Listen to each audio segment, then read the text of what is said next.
और भी बहुत सारे जो हमारा बैगा चक्का नागा जो नागा नागिन है उनकी परंपरा को स्मरण करते हुए जो आदिवासी परंपरा है कि कार्य के पहले कैसे शुरुआत करते हैं। जैसे सनातन परंपरा में हम ईश वंदना 1.25 लाख जड़ी बूटी बांधता हूँ, 9 लाख चुड़ैल, 10 लाख भूत बांधता हूँ, तीनों लोगों के ठाकुर देवता बांधता हूँ, दरहा और नसान बांधता हूँ। कौन बांधता है? गुरु महादनिया महादेव बांधते हैं। कौन बांधता है? पाठ देवता सरना माई बांधती है।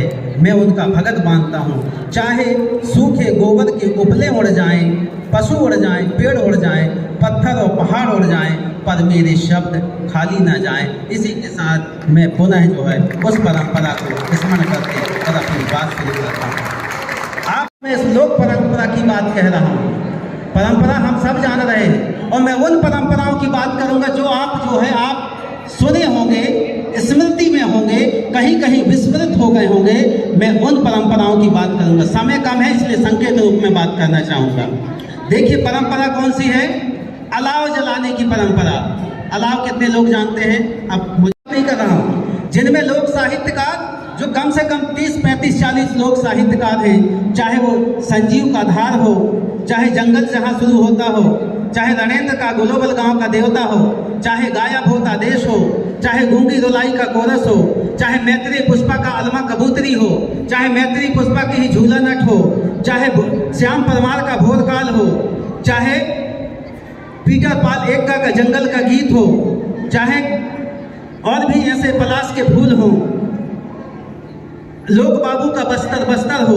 ऐसे कितने सारे हैं जिनमें आदिवासी लोक परंपराएं हैं। उन लोक परंपराओं की चर्चा मैं आपके सामने कर रहा हूँ। अलाव जलाने की परंपरा, अखड़ा परंपरा, हाट बाजार की परंपरा, भोटुल परंपरा, गांव बांधने की परंपरा, आम और महुआ के विवाह की परंपरा, गोरिया बोंगा की परंपरा, रौवा भितरना या छाया भितरना की परंपरा, मरघट की परंपरा, आंगन में पूजा परंपरा, जट जतिन की कथा परंपरा, वृक्ष की पूजा की परंपरा, नामकरण की परंपरा, साज श्रृंगार की परंपरा, पत्थर चढ़ाने की परंपरा। जो लोग चाबी से आते होंगे देखते होंगे पत्थर कहाँ चढ़ाते हैं। पत्थर चढ़ाने की परंपरा, कोदई परंपरा। कोदई जानते हैं कि उस समय चलते थे। कोदई परंपरा, पंगत में पत्थर और घर में कांसे की थाली की परंपरा, पिछोरा उड़ाने की परंपरा, कृषि औजारों की परंपरा, अनाज भंडारण की परंपरा,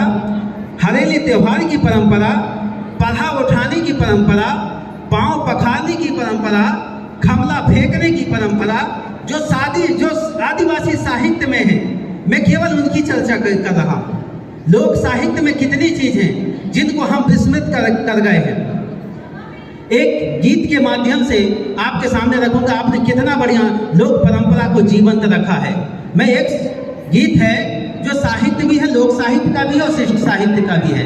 मैं उसे रखूंगा, थोड़ी मेरा साथ देंगे आप। अरे तेरा जियत मेरा राज रे धनी राजा, तेरा जियत मेरा राज, तेरा जियत मेरा राज रे धनी राजा, तेरा जियत मेरा राज। धनी राजा हो तो पैर भी लाते, हाँ पैर भी लाते, धनी राजा हो के पैर भी लाते, हाँ पैर भी लाते। अब तो हो गए हैं दौला मेरे धनी राजा, तेरा जियत मेरा राज। दुलाम का मतलब अब दुर्लभ हो गया है।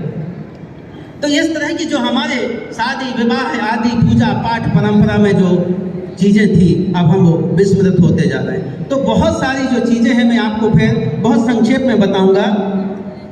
आमा विवाह का परंपरा, आम और महुआ का विवाह कब होता है? हमारे यहाँ सनातन संस्कृति में जब पंडित जी मुहूर्त निकालते शादी का, वो गुण बैठाते हैं, और जब लाल दान पीला दान निकलने लगता है, तो लाल दान पीला दान निकलता है तो क्या करते हैं? कोई पूजा कराते हैं, किसी और की विवाह कराते हैं, कुछ और कराते हैं। आदिवासी संस्कृति में। और मैं ये बात कर रहा हूँ झारखंड के मुंडा आदिवासियों की, मैं बात कर रहा हूँ उसी उत्तराखंड के उरांव और हो जनजाति की, मैं बात कर रहा हूँ इसी मध्य प्रदेश की सिवनी और मंडला जिला डिंडोरी जनजिला की जनजातियों की, जहाँ आम और महुआ का विवाह होता है। आम और महुआ का विवाह क्यों होता है? आम और महुआ का विवाह संघ के रूप में बताता हूँ कि शिव और पार्वती के रूप में माना जाता है।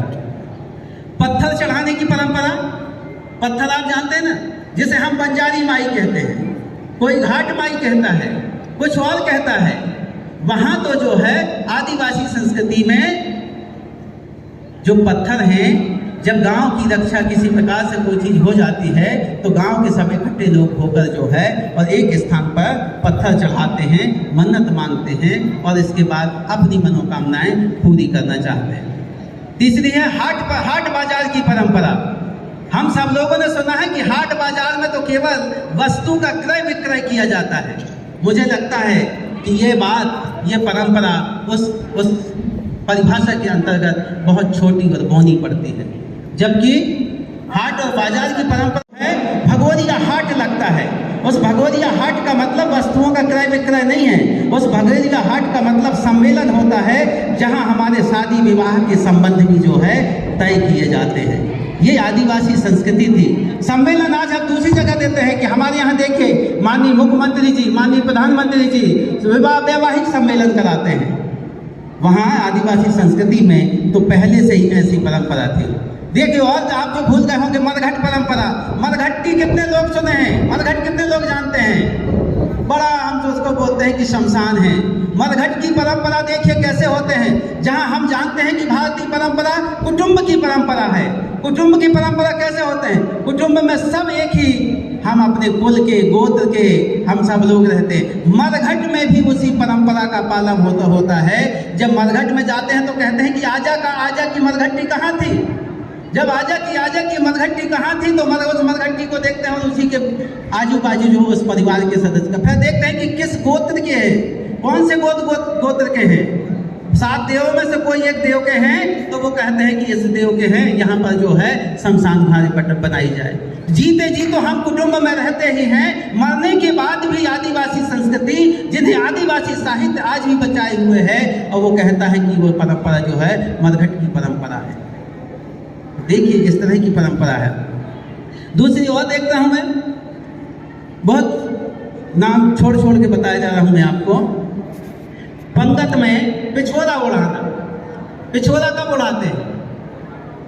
हम सब जानते हैं, जब दुल्हा दुल्हन को दोनों के लिए कहते हैं गांठ बांध दो। गांठ बांधते हैं ना, तो बिना गांठ बांधे कोई 7 फेरे लेता हो तो बता दो। किसी भी संस्कृति, किसी भी धर्म, किसी भी समुदाय की बात हो। और आदिवासी संस्कृति में जब दूल्हा दुल्हन बैठे होते हैं तो दोनों को पिछोला उड़ा देते हैं। जब हम कोई पूजा पाठ करते हैं तो दोनों को जो है पीछे पिछोड़ा उड़ाते हैं। अब वो परंपरा कहीं ना कहीं हम उसको विस्मृत करते जा रहे हैं। छाया भितरना, छाया या रोमा, ये कहते हैं आदमी मरने के बाद जो है सब कुछ हम जला देते हैं, कुछ चीज यहाँ नहीं बचते। आदिवासी संस्कृति कहती है कि वहाँ जो है उसमें जो रोमा, जो जीव होता है, जो छाया होती है, वो जो है बची होती है। नामकरण की परंपरा कैसी है? तब क्या करते हैं, जब बच्चे जीवित नहीं रहते हैं तो घर की सियानी और दाई होती हैं, उस नवजात शिशु को एक कपड़े में ले जाकर और कहाँ रख देती हैं? जो बाहर हमारी गोबर खलसी होती है, जो हमारे जहाँ अन्य चीज का कचरे का ढेर होता है, वहां पर ले जाके उस बच्चे को कपड़े के सहित रख देते हैं और फिर 15-20 मिनट के बाद उठा के ले आते हैं। तो जो नरेंद्र हैं, ग्लोबल गांव के देवता और दाया भूता देश में इस तरह की संस्कृति को उठाते हैं और कहते हैं कि जो 6-7 बच्चे जन्म लिए लेकिन वो आज तक जीवित नहीं बचे, और जैसे ही उस बच्चे को किसी सियानी दाई ने कपड़े में लपेटकर गोबर खलसी में या कचरे के ढेर पर ले जाकर रख देती हैं, आधा घंटे के बाद उसे पुनः उठा के ले जाती हैं और वो बच्चा जीवित हो जाता है। इसलिए उस व्यक्ति का नाम गंदूर पड़ जाता है, क्योंकि गंदूर जो है वहाँ के मुंडाओं की भाषा में गंदूर का अर्थ कचरे का ढेर होता है और कचरे के ढेर ने जिसे जीवन दिया, इसके कारण उनका नाम गंदूर पड़ा। तो आदिवासी संस्कृति में नामकरण की परंपरा है। आषाढ़ में पैदा ले ले तो आषाढ़ू, जेठ में पैदा ले लो तो जेठू, सावन में पैदा ले लो तो सावनो, ऐसे अलग पर्ची होती है। उस पर्ची में जगह बनाकर मोटे मोटे लकड़े लगाकर और अलाव जला देते हैं, जहाँ पूरे गांव के या दिन भर थक हारने के बाद पूरे गांव के लोग आके बैठ जाते हैं और बैठने के बाद फिर उस पर चर्चा करते हैं। तो उसमें केवल उम्र का कोई परहेज नहीं है, उसमें सियाना भी होता है, वृद्ध भी होता है, बुजुर्ग भी होता है, बच्चे भी होते हैं, सब हर उम्र के होते हैं।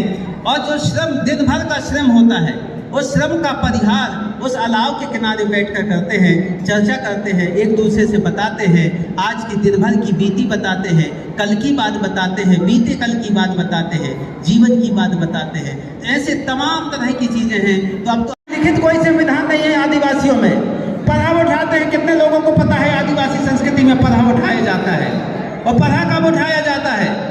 जैसे ही जब लगन भेजना होता है तो बाकी सनातन संस्कृति में पंडित जी को बुलाकर लगन लिखवाया जाता है, आदिवासी संस्कृति में पढ़ा उठवाया जाता है और पढ़ा को जो है ले जाकर वहाँ भिजवाया जाता है। तो ये कहीं लिखित संविधान नहीं है, लेकिन फिर भी जो है आदिवासी समाज अपनी संस्कृति को बचाए हुए, इससे हमारी संबंधों की अमरता आज भी जीवित है। तो सारी आपदाओं की संस्कृति है। आज देखिए कि इतना बड़ा आपदाएं आई, लेकिन आपदा में आदिवासी समाज कभी एक दूसरे से अलग नहीं रहा, ना अलग रहा, ना उस तरह का उन्हें किसी तरह का नुकसान हुआ, क्योंकि वो अपने परंपराओं में जीते रहे और परंपराओं में जीते रहे, परंपराओं को अपनी संजीवनी बनाते रहे और उसी संजीवनी के माध्यम से अपने आप को संजोए रखा। तो मैं ये कहना चाहूँगा कि इस तरह का बीज यहाँ बोने का प्रयास किया है कि वह बीज जो है किसी भी तरह से निर्वंशीय ना हो।